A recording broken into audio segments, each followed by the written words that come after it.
Hi, friends, and welcome back to Humaning, the podcast where we get real about what it means to live well, feel well, and, well, human. I'm Clara, and I'm so grateful you're tuning in with us today. I'm here with the always energetic and insightful Aaron. Hey, Clara. Hey, everyone. Seriously, I am pumped for this topic. And Clara, you always make me feel so calm. Perfect considering what we're diving into today. Right? We're getting cozy tonight because we're talking about one of my absolute favorite and sometimes most elusive parts of health: sleep. How to sleep better tonight. Not next month, not in a perfect world, but like actually tonight. Yes, sleep is so weirdly underrated. I mean, we all know it's important, but so many of us still struggle to get enough or to feel truly rested. And I'll be honest, I've had my own battles with tossing and turning. Same here. I had a period where I thought I just wasn't a good sleeper. Like maybe my body just didn't know how. But it turns out there are so many things we can actually do starting tonight to help our bodies and minds rest better. Totally. And before we jump in, I know we always say this, but if you're enjoying these conversations and want to see more, hit that like button and subscribe. It really helps us reach more people, and we love having you as part of our humaning community. Absolutely. And honestly, I love hearing from everyone in the comments too. Community is such a big part of feeling well. All right, Clara, I gotta ask, what's your relationship with sleep like these days? Are you one of those lucky people who puts their head down and is instantly out? Oh, I wish. No, I'm definitely not one of those people, though I live with one. My partner can fall asleep anywhere at any time. Meanwhile, I have a whole winding down ritual: candles, herbal tea, sometimes a little journal session. For me, winding down is almost an act of self care in itself. That's so real. And I think that's a huge point. Sleep isn't just about what happens when your eyes are closed, but what you do leading up to that. For me, I learned the hard way that scrolling my phone in bed basically guarantees I'll be staring at the ceiling at midnight. Blue light, anxiety, all of it. Oh my gosh, yes, the phone trap. It's so hard to resist sometimes, especially when your brain is still busy from the day. But I love that you brought up blue light because there's actual science behind how screens mess with our sleep cycles, right? For sure. So, our bodies have these natural rhythms, circadian rhythms, that get regulated by light. When we stare at screens, especially at night, that blue light tells our brains, hey, it's daytime, stay awake. It suppresses melatonin, that hormone that helps us get sleepy. So wild, right? Our bodies are so sensitive to cues, and yet modern life is like, let's ignore all of those and just keep going. Exactly. And honestly, I think one of the best sleep hacks is just respecting those basic body signals. Getting light in the morning, dimming things at night, even simple stuff, like making your bedroom a little sanctuary.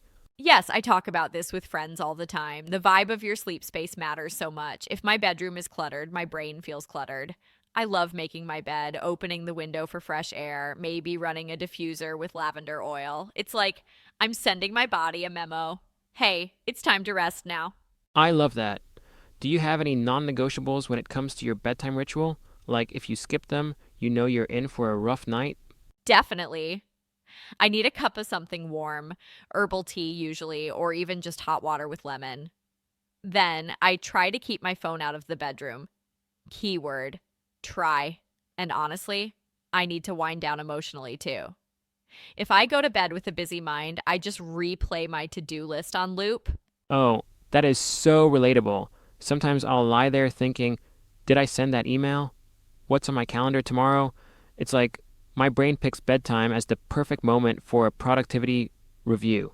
Exactly. And that's where I find journaling or even just a little gratitude list helps. It's like emptying out the mental junk drawer before bed. I love that. Actually, there's research that shows writing out your worries or your tasks before bed can really help with falling asleep faster. It's like once you get it on paper, your mind can let it go. I totally believe that. And, it's not just about falling asleep, but staying asleep too. I used to wake up at 3 a.m. with my mind racing. Now, if that happens, I try not to panic. I just take a few deep breaths, remind myself it's normal, and sometimes I even use a body scan meditation to relax. That's a great tool. I think so many of us get anxious when we wake up in the middle of the night, and then that anxiety keeps us up even longer. Like, Oh no, now I'll be tired tomorrow. It becomes this spiral. Totally. It's almost like the harder you try to sleep, the further it runs away from you. Absolutely. So, let's talk practical. What are your top 3 tips for someone listening right now who just wants to sleep better tonight, not someday in the future? Love that. Okay, first, dim the lights and unplug from screens at least 30 minutes before bed. Second, create a simple, soothing ritual, even if it's just brushing your teeth slowly and washing your face with warm water. And third, try a few deep breaths or a body scan as you settle in. Nothing fancy, just an invitation for your body to relax. Those are so good. I'd add, pay attention to what you're eating and drinking in the evening. Caffeine can sneak into things you don't expect, like chocolate or even some teas, and big meals late at night. Recipe for tossing and turning. Oh, yes, there's nothing quite like lying in bed with a full stomach and a racing heart from too much sugar. Guilty. I've done the classic midnight pizza and regretted it immediately. Been there, but I think that's important. So much of sleep is about self compassion, too. If you have a rough night, it's okay. You get another chance tomorrow. That's huge. I think a lot of us get caught up in the perfect sleep myth. Like, if I don't get exactly 8 hours, I'm doomed. But honestly, our bodies are pretty resilient. One bad night isn't the end of the world. Totally. And that perfectionism can be so counterproductive. I've had nights where I couldn't fall asleep and I'd just stress about it, which made it even harder. Now I try to just accept it and focus on resting, even if I'm not asleep right away. That's so wise. Actually, there's a term for that: restful wakefulness. Just lying in bed, breathing, letting your body relax, even if you're not technically asleep, can still help restore you. I love that. It takes the pressure off, right? We don't have to force anything. Exactly. And honestly, sometimes the best sleep advice is just to be kind to yourself. If you're struggling, it doesn't mean you're broken or failing. That's such an important message. And I feel like for a lot of people, sleep can get tangled up with anxiety or even just a sense of not doing enough during the day. But really, sleep is a gift we give ourselves. Yes, and it's free, right? Like, there are a million sleep supplements out there, and some can be helpful, don't get me wrong, but the basics are free. Darkness, quiet, a cool room, maybe a comfy pillow and blanket. I'm so glad you said cool room. I used to think I liked to be warm while I slept, but then I realized keeping my room just a little cooler actually helps me fall asleep faster. It's like my body knows it's nighttime. That's a real thing. Our core temperature drops at night, and a cooler room helps signal to your body that it's time to wind down. Honestly, I sometimes crack the window, even in winter.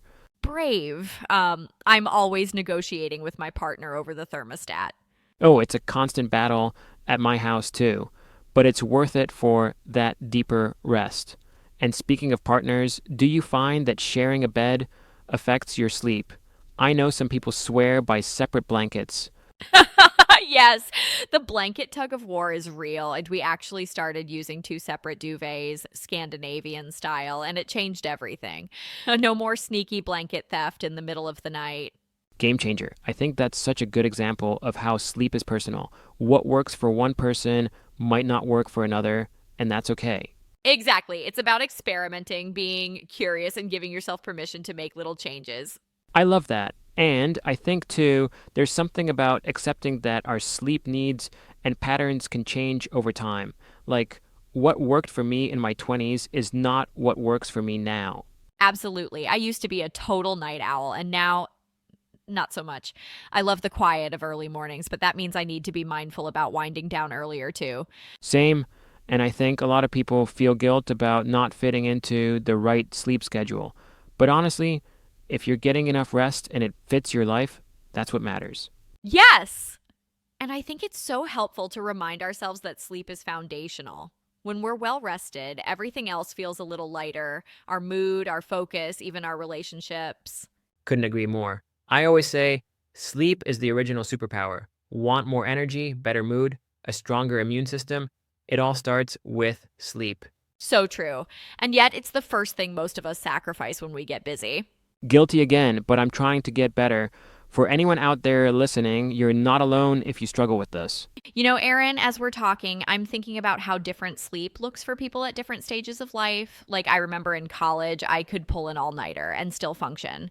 Now, if I miss even a couple hours, I feel it all day. Right? I used to think sleep was optional, almost like a luxury. I'd stay up late watching movies, grabbing late night snacks with friends. Now I actually plan my evenings around getting enough sleep. My priorities have totally shifted.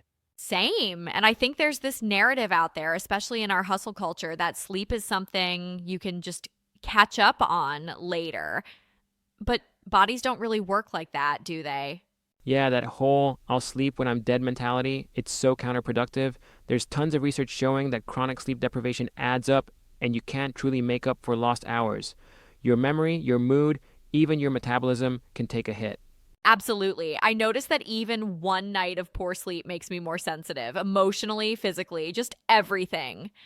I'll find myself overreacting to little things or craving junk food all day. That's so relatable. There's actually a biological reason for that too.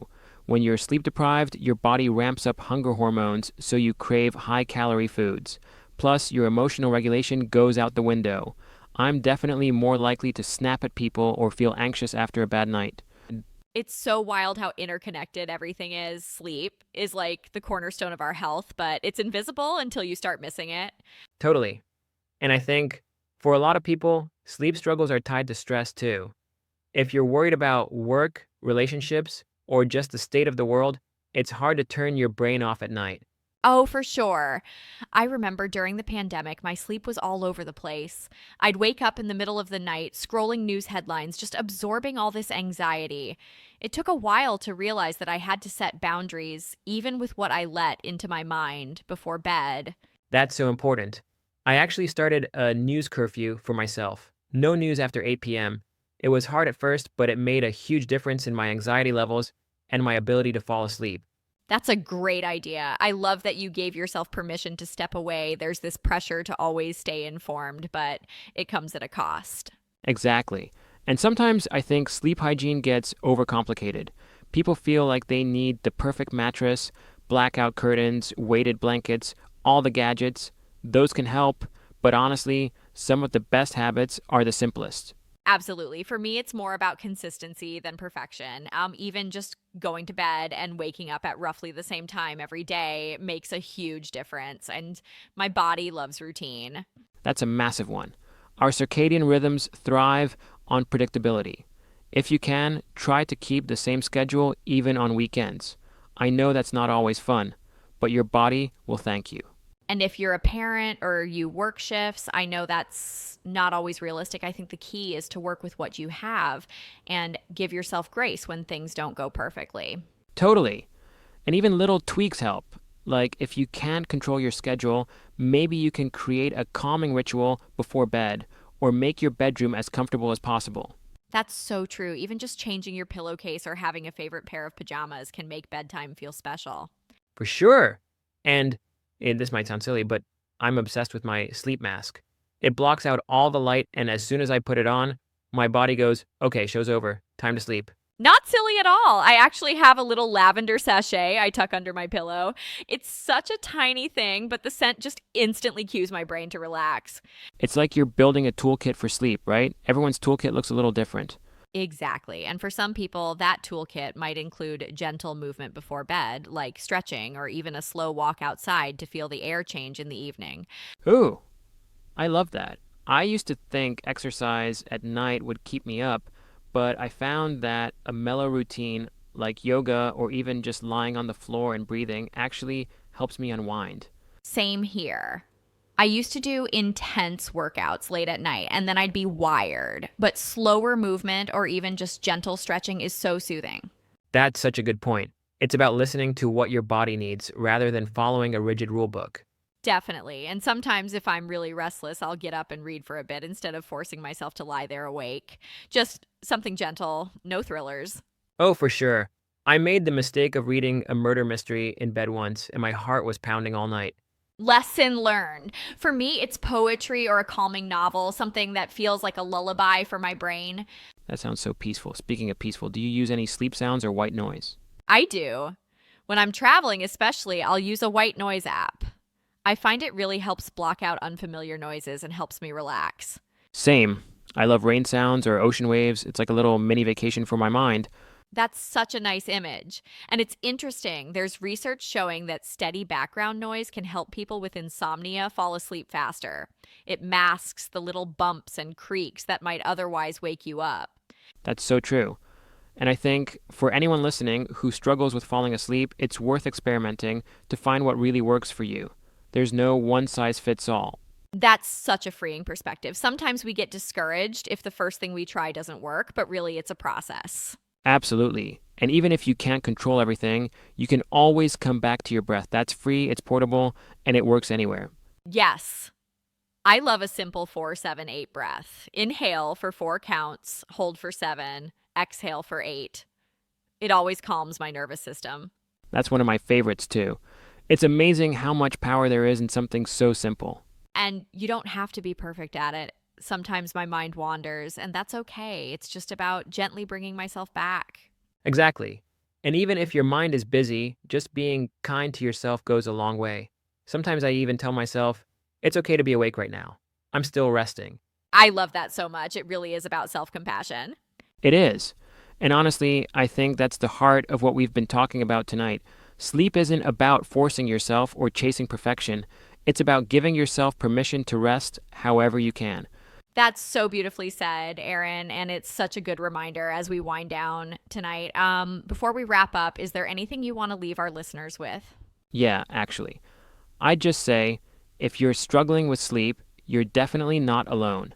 Be gentle with yourself. Try out a tip or two. Dim the lights, unplug a little earlier, maybe try a calming scent or a breathing practice. But if you're having ongoing trouble, it's okay to reach out for help. Sometimes sleep issues need a little extra support, and that's nothing to be ashamed of. Yes, such an important point. And I just add, celebrate even the small wins. Yeah, if you went to bed a little earlier or resisted the urge to check your phone, that's something to be proud of.